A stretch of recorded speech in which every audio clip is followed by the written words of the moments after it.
제9회 창작 오케스트라의 밤 행사를 시작하겠습니다. 저는 오늘 공연 해설을 맡은 이지훈이라고 합니다. 반갑습니다.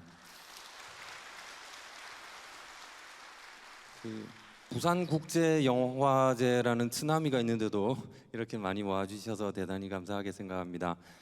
오늘 행사 제목은 원래 상당히 긴데요. 제가 세보니까 27자나 됩니다. 그래서 왜 그런 거 하니 중요한 의미가 세 가지나 담겨 있어서 그렇습니다. 그래서 그 의미를 한번 짚어보고 시작하는 것이 좋을 것 같습니다. 첫 번째 의미는 오늘 행사 공연은 창작 오케스트라 공연이라는 점입니다. 우리가 부산에서 창작 활동을 많이 하시는 우수한 작곡가분들이 많이 계시지만 이렇게 큰 편성으로 오케스트라를 연주해서 창작곡을 들어보는 기회는 그렇게 많지가 않습니다. 그래서 오늘 이런 기회를 통해서 창작 오케스트라 곡을 들을 수 있다는 또 깊은 의미가 있는 것 같습니다. 그리고 두 번째로는 오늘 행사는 영화 음악으로 오케스트라를 만든 곡입니다. 그래서 이때까지 지난 8회에 걸쳐서 했던 창작 오케스트라의 밤은 그런 것이 아니었는데 오늘 행사는 처음으로 영화 음악을 가지고 창작 오케스트라의 그 밤을 마련한 것입니다. 이 점에 있어서 앞으로 그 영화 산업과 오케스트라 그 클래식 음악의 동반 성장, 함께 성장하는 첫 걸음이 되지 않을까, 이런 어떤 그 좋은 기대를 할 수가 있겠습니다. 영화도시 부산에 굉장히 꼭 필요한 좋은 그런 기획이 아닌가 그렇게 생각합니다. 그리고 세 번째로는 오늘 행사는 부산 청년 오케스트라의 연주로 진행이 됩니다. 부산 청년 오케스트라라는 것은 지난 2019년부터 부산 음악협회에서 부산 지역의 그 훌륭한 젊은 그 청소년 음악가들을 육성하고 그리고 앞으로 이제 다양한 무대 경험을 제공하기 위해서 부산음악협회에서 이렇게 공모를 통해서 이렇게 마련한 그런 이제 오케스트라 단체입니다. 그래서 이렇게 이제 세 가지 토끼가 있습니다.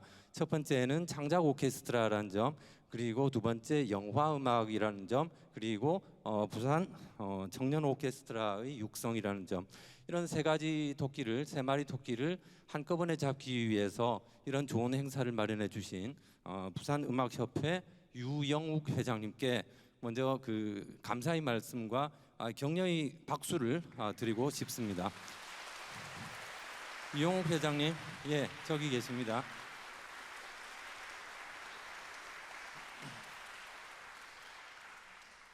예, 저는 그 오늘 공연 주제를 인문학적으로 한번 생각을 해보았습니다. 이런 주제를 가지고 공모를 한 것이 아니고 어떤 공모를 받고 나서 이렇게 곡을 이렇게 우리 심사위원들께서 선정을 해서 오늘 이렇게 무대에 올리게 되었는데 그런데 제가 이 곡들을 보니까 저는 공연 주제를 휘지스의 노래라는 그런 주제어가 떠올랐습니다. 휘지스라고 하는 것은 고대 그리스어인데요. 인간 사회를 포함한 우주 전체로서의 자연, 한마디로 만물이라고 번역할 수가 있는 겁니다. 근데 이것과 대비되는 것이 로고스입니다. 로고스라는 것은 인간의 언어, 논리, 계산 이런 것을 뜻하는 말이죠. 그러니까 인간은 로고스의 힘을 이용해서 이 피지스라고 하는 우주 만물의 이 흐름, 이 거대한 바다에다가 사회라고 하는 어떤 인공섬을 만들어낸 것입니다. 그렇게 해서 수만 년이 흘렀죠. 그런데 인간 속에는 여전히 피지스가 남아 있습니다.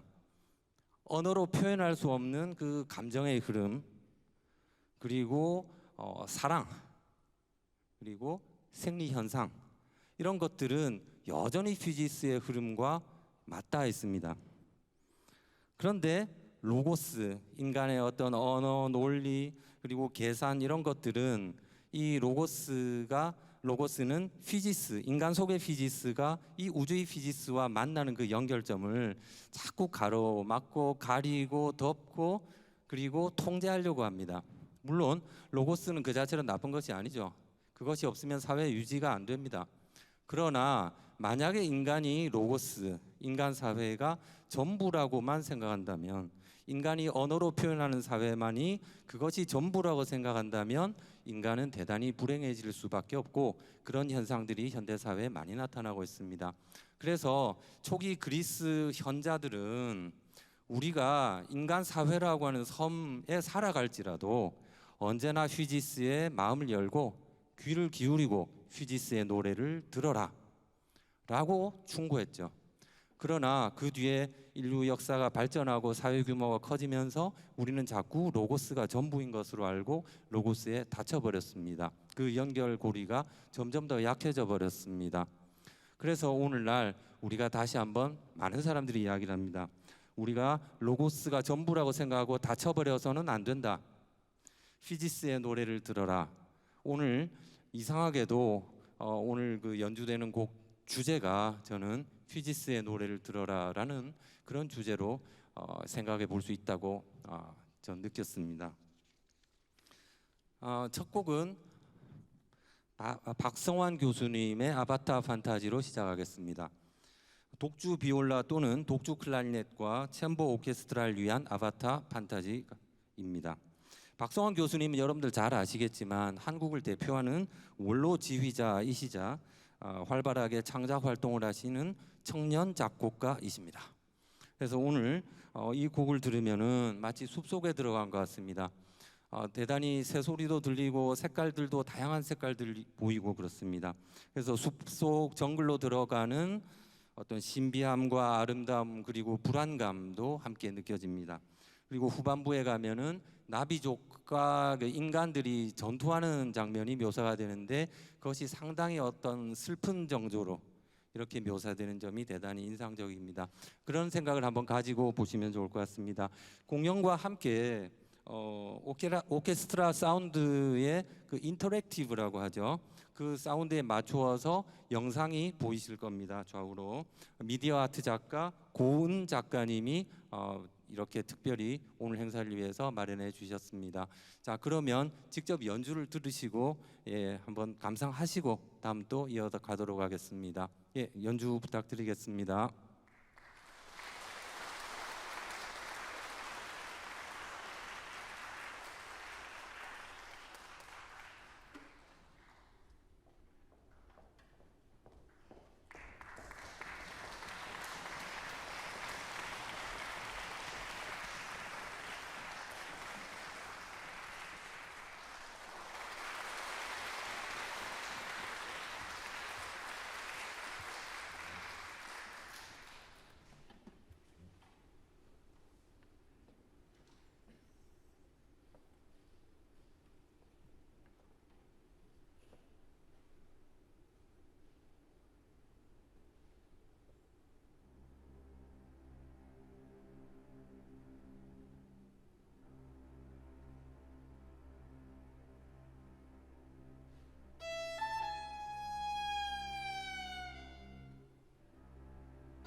영화보다 음악이 좋습니다. 저는 오늘 그 아바타 영화보다 오늘 아바타 판타지가 더 좋지 않았던가 이런 생각이 들 정도입니다.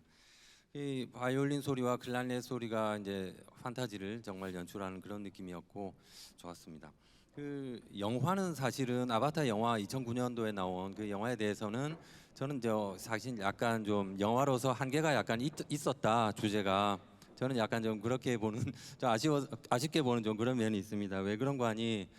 저는 한마디로 아바타라는 영화가 과학 기술을 이용해서 엄마 품속으로 돌아가려는 그런 이제 SF 영화다 이제 이렇게 보고 있습니다.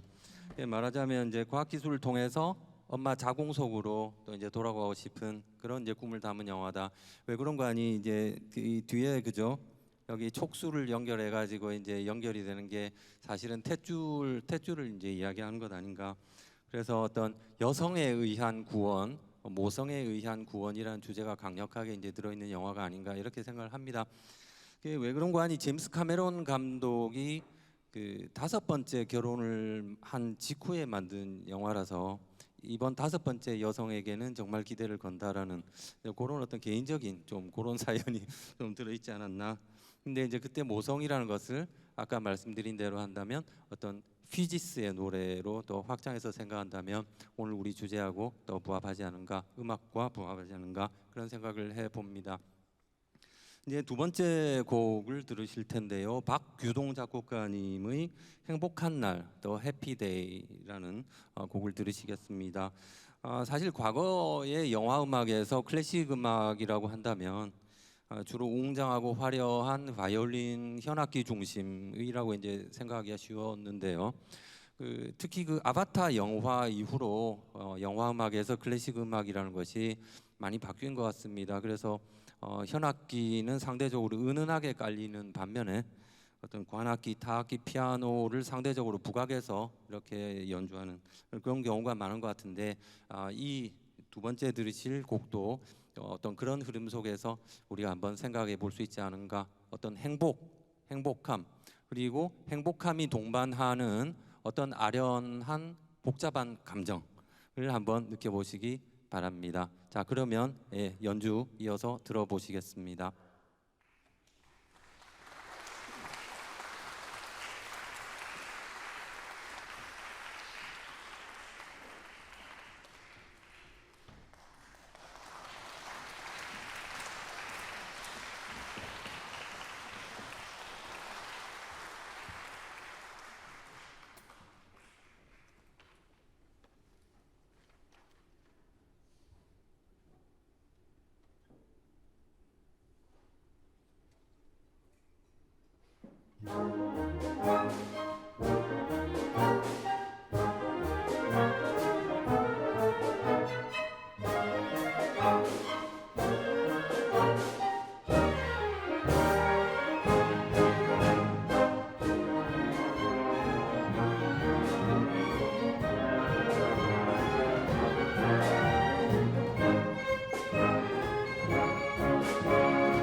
네, 잘 들으셨습니까? 그 전반부 앞부분은 약간 행진곡 같기도 하고, 저는 개인적으로 놀이동산에 가서 앉아 있는 그런 느낌을 받았었는데, 그 뒤에 가니까 어떤 복잡한 아련한 느낌이, 또 찰리 채플린 무성 영화 보는 그런 느낌이었습니다. 그죠? 네, 그런 느낌이 좋았습니다. 그 곧이어서 또 이어지는 노래는 세 번째 노래 곡입니다. 노재봉 작곡가님의 태양 없이 크리스 마커에 대한 오마주, 송솔레이 오마주 아 크리스 마커라는, 원래는 불어로 돼 있는 건데 제가 한글로 번역해서 한 겁니다. 예, 이 곡은요, 말하자면 로고스라고 하는 인간 사회의 어떤 고립된 섬 감옥에서 탈출 계획을 세우는 사람의 어떤 이야기가 아닌가, 이렇게 주제를 한번 생각해 볼 수가 있겠습니다. 어, 여- 어, 이 곡은요, 두 개의 영화, 크리스 마커의 두 개의 영화를 가지고 이제 만드신 곡이라고 스스로 작곡가님 말씀하시는데, 첫 번째는 그 환송대, 우리가 흔히 방파제라고 번역을 많이 하는데요. 공항에서 왜 비행기 떠날 때 그 뭐 환송하는 그런 환송대가 옛날에 있었습니다. 그 환송대 1962년 작품의 멜로디와 태양 없이라고 하는 다큐멘터리 1983년 태양 없이의 구조를 가지고 만들었다, 이렇게 이제 생각해 볼 수가 있는데요. 먼저 환송대 말씀을 좀 드려야 될 것 같습니다. 환송대 이 1962년도 영화는 한마디로 말해서 1962년도에 중국이 그때 핵 개발 선언을 합니다. 그래서 전 세계가, 특히 유럽 각 나라들이 이 제3차 세계 대전이 터지는 것 아니냐, 핵 전쟁으로 이제 인류가 멸망하는 것이 아니냐라는 공포에 휩싸이는 그런 분위기입니다. 그래서 인류가 끝나는 것 아니냐, 이제 그런 분위기에서 나온 영화가 바로 환송대라는 것입니다. 그래서 그 당시까지만 하더라도 중국이나 소련을 대단히 어떤 유토피아적으로 생각하시던 많은 분들이, 다시 말해서 여기가 아닌 다른 어딘가를 간다고 생각하는 어떤 유토피아라고 생각하던 분들이 그때 많이 좌절을 합니다. 그래서 이제 나오는 생각이, 이제 지구상에는 여기가 아닌 다른 어딘가는 이제 더 이상 없다. 우리가 이제 더 이상 꿈꿀 유토피아는 공간적으로 더 이상 다른 나라에는 없다. 이런 이제 생각에 도달하고 좌절하게 되니까 그때 나오는 생각이 시간 여행입니다. 여기가 아닌 다른 어딘가가 없다면 지금이 아닌 다른 언제를 생각하게 되는 거죠. 그래서 이 환송대라는 영화는 시간 여행을 생각합니다. 그러나 결국 주인공은 시간 여행을 갔는데, 달아났는데 결국 체포돼서 거기서 이제 실패하죠.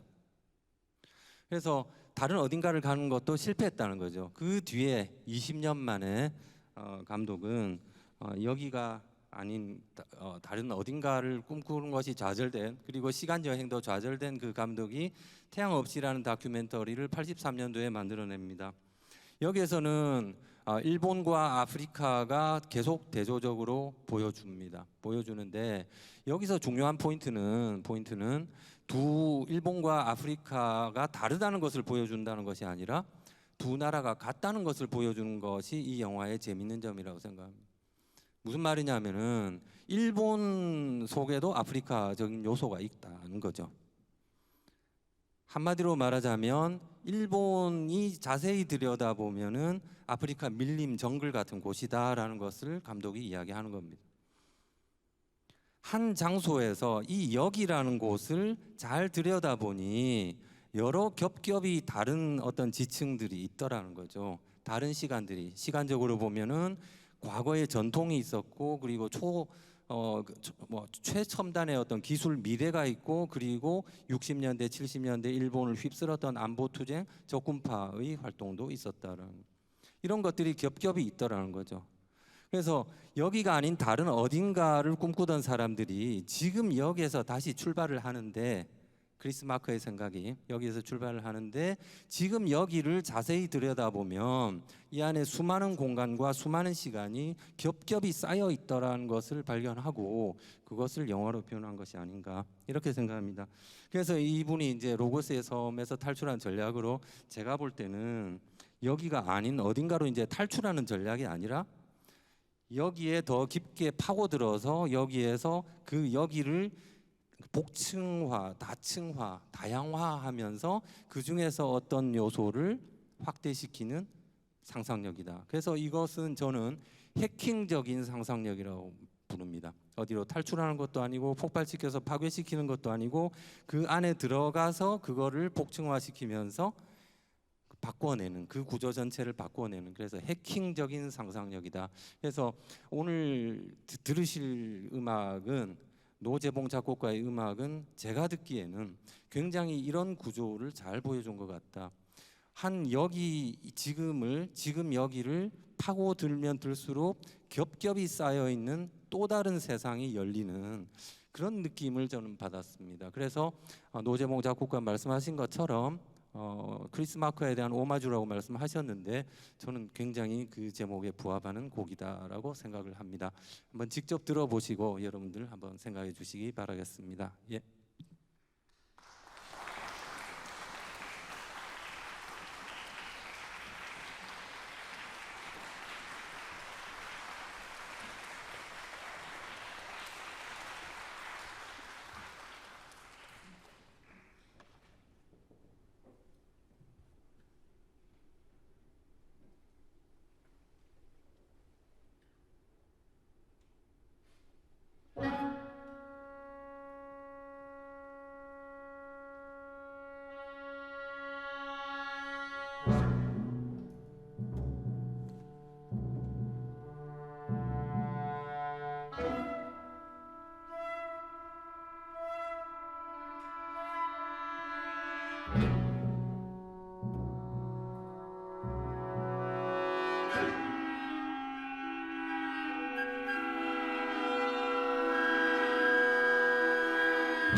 예, 잘 들으셨습니까? 그 환송대 여인 그 테마가 아주 그 미로를 우리가 걸어갈 때 아리아드네이실이라고 하죠. 미로의 어떤 빠져나가는 길잡이처럼 유령처럼 이렇게 드문드문 나타나는 그런 느낌이 참 좋았습니다.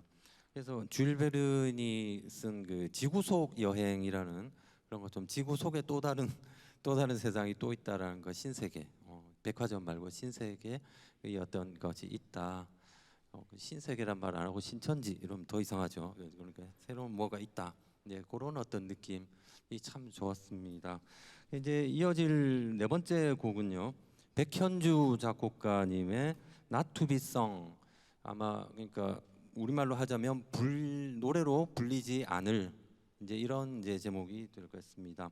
제목부터가 약간 난해한 것입니다만 이 곡은 당신은 아무것도 보지 못했다라는 그 2012년 알랭 레네 감독의 영화를 에서 영감을 얻어서 이제 작곡했다라고 작곡가님이 그렇게 말씀을 하십니다.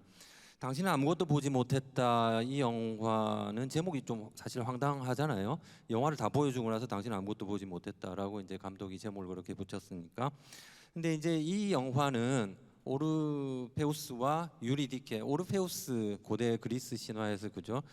그 이제 아내가 이제 사랑하는 아내가 죽어서 지옥에 있는 것을 가서 이제 구하러 갔다가 좌절하는 이제 그런 이야기를 가지고 만든 영화입니다, 그죠? 그래서 이게 당신은 아무것도 보지 못했다라는 영화는 사실은 내용도 그렇지만 형식이 재밌는 영화이죠. 그래서 어떤 것이냐면 제가 다르게 말하자면 그 여러분들이 이제 누군가가 그림을 그리고 있는 모습을 봤다고 합시다. 어떤 나무를 누가 그리고 있다. 그러면 우리가 쉽게 이야기할 수가 있죠. 아, 나무는 현실이고 이 도화지 속의 그림은 이제 그림이구나. 근데 우리가 만약 이 장면을 애니메이션 만화 애니메이션 장면 속에서 본다고 한다면 나무도 그림이고 이 나무 그림도 그림이네요. 그죠? 그림이라는 점에서 같은 거잖아요. 가치가 등가라 정보적으로 그렇잖아요. 이제 이런 문제가 간단한 것 같은데 만약에 실사 영화로도 확장이 되고 우리 현실로 확장이 되면 무엇이 진짜 현실이라고 할 수 있을까? 무엇이 그것에 대한 영상일까? 이런 문제가 제기가 될 수가 있는데 알랭 레네 감독은 바로 당신은 아무것도 보지 못했다에서 이런 문제를 제기한 것이죠. 그게 마치 여러분들 거울방이라는 거죠. 모든 면이 거울로 되어 있는 서로가 서로를 비추는 방에 들어가면 무엇이 이게 진짜이고 무엇이 그것에 대한 그림자 반영인지 잘 모르잖아요. 예, 그런 것이 사실은 우리 현실이 그렇지 않은가라고 알랭 레네가 이제 문제를 제기합니다. 그럼 여기서 이제 어떻게 탈출할 것이냐 이 문제가 앞서 크리스 마커와 비슷하게 또 제기가 될 수 있는 거죠. 그래서 알랭 레네 감독이 이제 이 영화에서 묘사하는 걸 보면은 인간 사회라고 하는 것이 결국 영상과 언어의 감옥에 갇혀 있다라는 것이죠. 거울방에 갇혀 있다. 실제로 인간의 체험이라는 것이 생각보다 인간 그 언어에 많이 통제를 받고 있습니다. 그 각인 효과라고 하죠. 그 민족에 따라서 무지개를 놓고 7색으로 7색으로 보기도 하고 5색으로 보기도 하고 3색으로 보잖아요. 그 언어 때문에 그런 거거든요. 각인 효과라 소리도 색도 우리가 언어 때문에 다르게 들리는 거예요. 영화 매트릭스가 그런 걸 잘 보여줬잖아요. 우리가 알고 있는 현실이 알고 보면 컴퓨터 프로그램에 의해서 그렇게 보이게 코딩된 것이다. 이런 거. 그래서 이 언어로 이제 우리가 통제가 돼서 하고 있는데 그렇다면 이 언어 감옥에서 어떻게 탈출할 수 있는가? 굉장히 간단한 답은 언어가 아닌 것을 사용해야만 탈출할 수 있는 거죠. 언어가 아닌 것은 뭐가 있을까? 제일 우리가 접근하기 쉬운 것이 신체죠. 그래서 함께 공통 신체성, 신체 감각을 통해서 탈출하는 방법. 그리고 우리가 이걸 좀 더 확장해서 이야기한다면 예술을 통해서 확장하는 거. 음악을 통해서 확장하는 거. 근데 우리가 정신치료 이쪽에서 이야기 들어보면 정신치료에서 가장 효과 있는 것이 성악이라고 합니다. 성악을 통해서 정신치료가 효과가 제일 높다는 게 증명이 많이 되고 있거든요. 뭐 참고로 다음 주 10월 14일 금요일 날 시민회관 대극장에서 부산음악협회가 가곡과 아리아의 밤 그 위로 공연을 하는데 성악이 정말 위로 효과가 있다는 것은 과학적으로 증명된 것이다.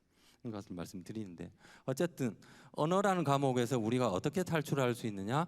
비언어적인 방식, 언어가 아닌 방식으로밖에 탈출을 못한다.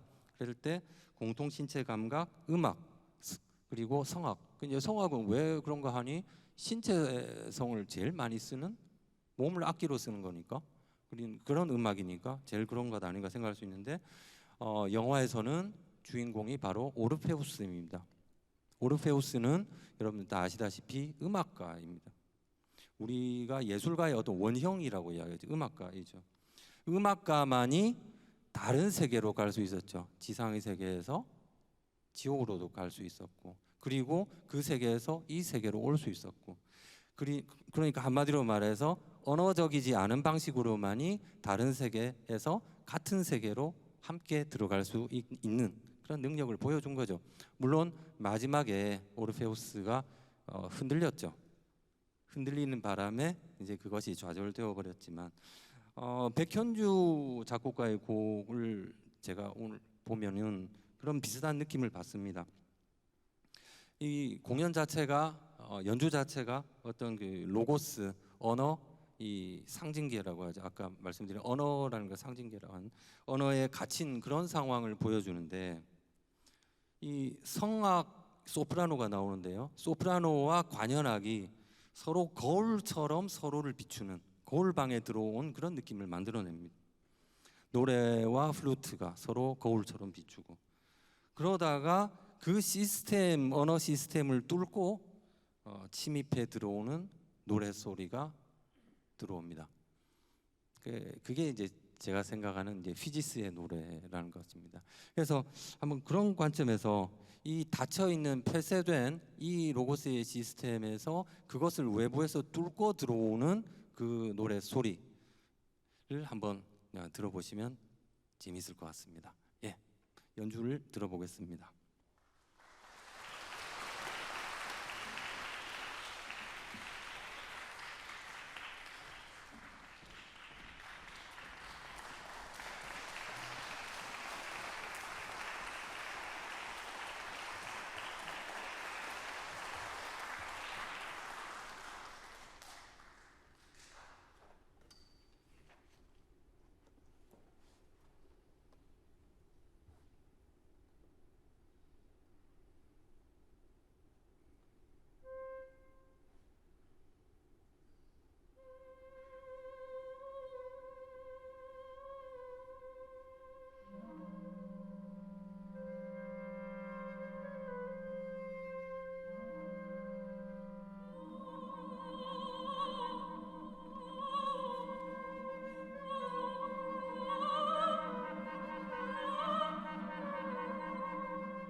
예, 소프라노가 저렇게 어슬렁어슬렁 걷는 거 잘 못 보셨죠?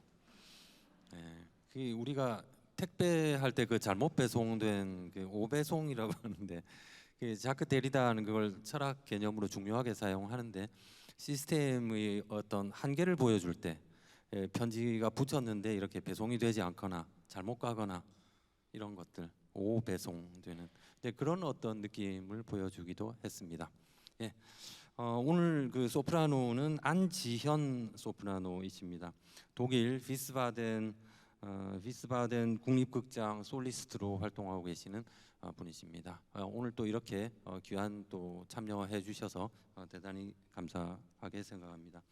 자, 다음 이제 5번째 곡인데요. 박지인 작곡가의 피터팬입니다. 저는 사실 개인적으로 숲에 들어가면 굉장히 스스로 좀 생명력을 다시 얻는 좀 그런 경험이 좀 있는데 여러분들도 다 마찬가지라고 생각하는데 요즘 전 세계적으로 그 숲 체험 교육, 숲 체험 교실이 전 세계적으로 유행인데 아이든 어린이든 저는 이제 굉장히 적극 추천해 드리고 싶습니다.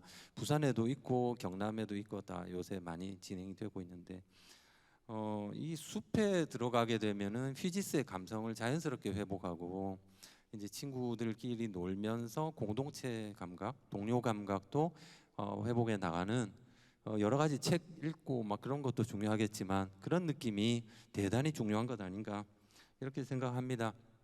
여기서 우리 한 가지 생각해 볼 수 있는 게 숲 체험에서 어린아이들이 숲에서 노는 걸 보면은요 말이 필요 없다는 겁니다. 실제로 외국인들끼리 말이 통하지 않는 외국 아이들끼리 노는 걸 봤는데 정말 잘 놀더라고요. 그래서 사람이 근본적으로 말이 언어라는 게 크게 필요가 없구나 이런 걸 느낄 수가 있는데 그래서 아이들은 말이 통하지 않더라도 목소리만으로도 그게 결국 노래잖아요. 노래만으로도 잘 놀 수 있구나 이런 생각을 해보는데 어른이 되면은 결국 아까 말씀드린 그 로고스, 언어, 법, 계산 이런 데 이제 묶여서 사회화되어서 살아갈 수밖에 없죠. 근데 이게 어떻게 보면은 지금 현재의 아이와 어른의 관계가 인류의 역사를 사실 반복해서 보여주는 거죠. 1만 년 전까지만 하더라도 인류는 어른들도 지금 아이들처럼 언어가 별로 필요 없이 그렇게 다 살았다고 합니다. 네안데르탈인들은 상당히 어떤 의사소통을 했는데 언어가 없고 노래로 다 이렇게 대화를 했다고 하거든요. 네안데르탈인들은 외모가 좀 그래도 사실은 거의 뮤지컬 배우들처럼 노래로 오페라 가수들처럼 노래로 다 의사전달을 하면서 살았다고 하죠. 그런데 그때 어른들이 살았던 삶의 방식이 지금 아이들에게 그대로 남아 있다는 겁니다. 이게 재밌죠. 그래서 인류가 이제 또 그 뒤에 이제 발달한 뒤에 이제 점점 이제 규모가 커지면서 이제 로고스로 이제 사회를 관리할 수밖에 없었는데 결국 어른이 될 수밖에 없었는데 그럼에도 과연 이렇게 만든 사회 지금 시스템이 정말 최선인가 가장 좋은 건가에 대해서는 지금 많은 사람들이 이제 의문점을 가지고 있습니다. 사실 이렇게 본격적으로 로고스화가 진행된 것은 3,000년 정도 됐는데 이게 조금 다른 방식으로 바뀔 수는 없을까 이런 이제 고민을 하게 되는데 피터팬도 바로 이제 그런 고민을 한 친구죠. 나는 어른이 되지 않겠다. 사회화 되지 않겠다. 난 계속 어린이처럼 있겠다. 이제 이런 친구다. 그래서 피터팬 할 때 팬이라는 것은 고대 그리스에서 신인 숲에 사는 신 판이죠. 판은 바로 숲에서 동물을 다스리는 숲과 동물을 다스리는 신이고 그리고 음악가이기도 합니다. 그죠? 오늘 어린이들 많이 와 계시는데 피터팬이 연주하는 악기 이름이 뭡니까? 갑자기 어른이 되지 않겠다. 팬 플루트죠. 팬 플루트란 말 자체가 팬이 이제 부르던 거죠. 실제로 보면은 피터팬이 팬 플루트를 연주하는 걸로 나오죠. 여기서 다시 한번 피지스의 노래라는 주제, 음악을 통해서 다른 세계로 같이 들어간다. 혹은 같은 세계로 함께 들어간다. 이 로고스의 섬에서 벗어나서 이제 이런 주제를 피터팬을 통해서 다시 한번 생각해 보시기 바랍니다. 이번 곡은 웬디와 피터팬이 만나는 장면, 그리고 후크와 전투를 벌이는 장면, 그리고 웬디와 헤어지는 장면에 이르기까지 진행이 될 것입니다. 예, 잘 연주해 주시고 잘 감상해 주시기 바랍니다.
박지인 작곡가님의 피터팬이었습니다. 박지인 작곡가님은 오늘 우리 발표된 6편의 그 작품 가운데 제일 최연소 이제 작곡가이십니다. 지금 동아대학교 4학년 재학 중이신 최연소 작곡가이십니다.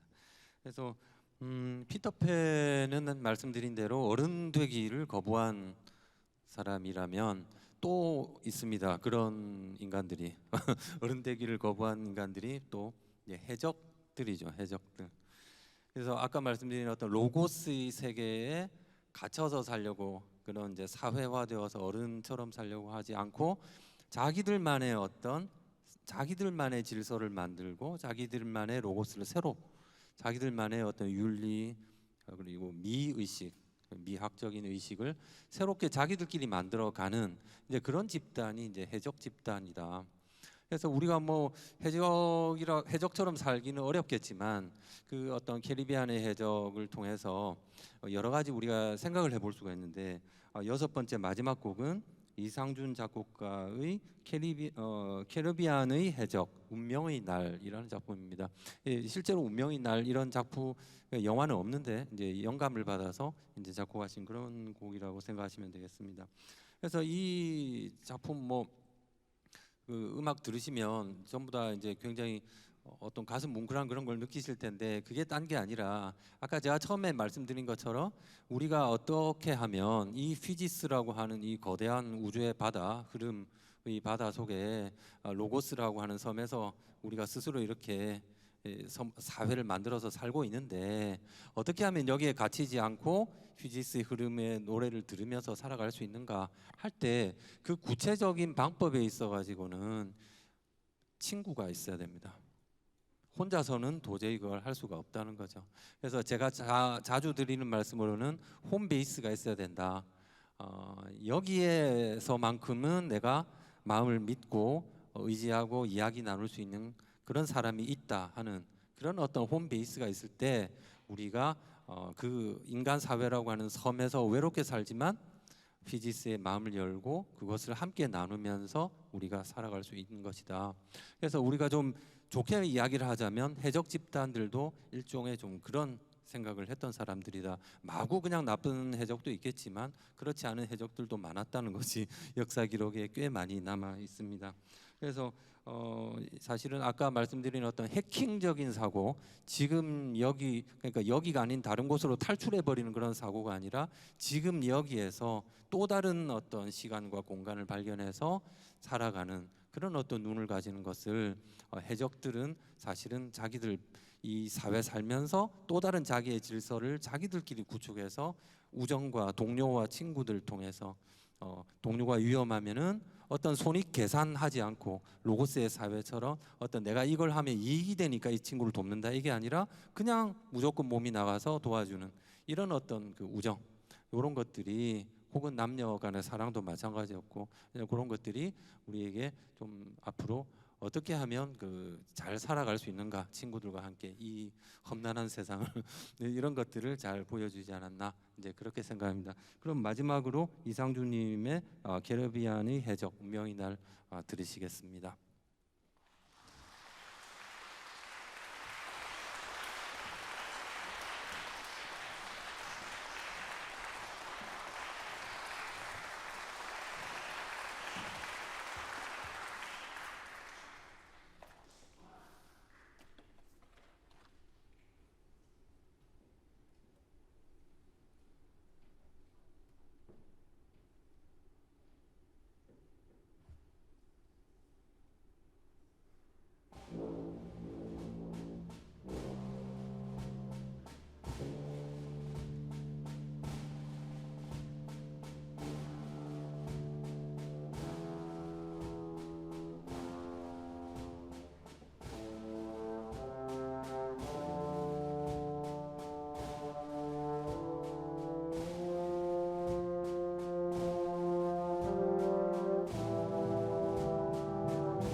자, 오늘 작곡가님들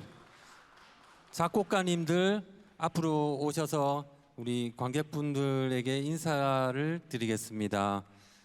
박성환 교수님, 노재봉 작곡가님, 백현주 작곡가님, 박지인 작곡가님, 이상준 작곡가님 앞쪽으로 나와 주십시오. 박성환 교수님 앞에 좀 올라와 주십시오.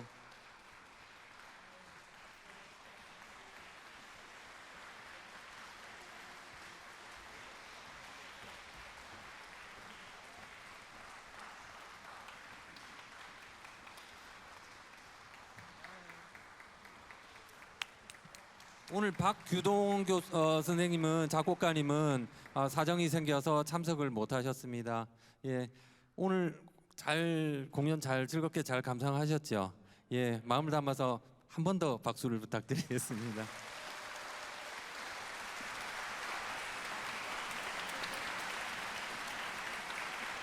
그리고 오늘 부산 청년 오케스트라 여러분들께도 박수 한 번 더 부탁드리겠습니다.